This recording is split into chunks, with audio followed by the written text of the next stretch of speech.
Alors, corrigeons le 88. Donc au début, pareil, la représentation paramétrique d'une droite, donc pas de souci. Voilà ce que l'on a. Le vecteur AB, un vecteur directeur, je prends le point A et les coordonnées du vecteur AB, et je prends le paramètre T.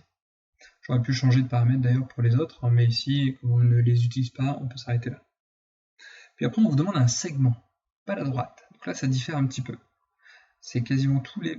Ça démarre du point B et j'ajoute une petite quantité du vecteur BC pour arriver à C au maximum. Il faut comprendre le procédé de la fabrication des représentations paramétriques. Donc ici, j'ai calculé le vecteur BC, j'ai pris le point B et j'ai additionné avec t fois le vecteur BC. Donc, si je prends t égale à 0, eh bien j'ai le point B. Si je prends t égale à 1, j'ai le point C. Toutes les valeurs entre 0 et 1 vont me donner une toute petite partie du vecteur BC et donc je n'arriverai jamais en C. Par contre, si je prends au-dessus de 1 ou en dessous, je sors du segment BC. Donc ici, c'était appartenant à 0.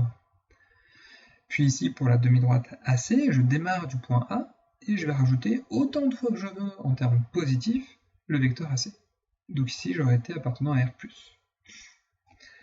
Et puis dernière chose, on vous donne une autre représentation paramétrique pour savoir si ça peut être la représentation paramétrique du segment BC.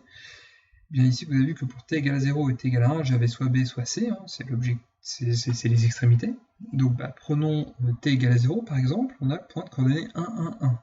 Alors le problème, c'est ni B ni C. Donc ça ne peut pas être la représentation paramétrique du segment BC. Et ça se termine là.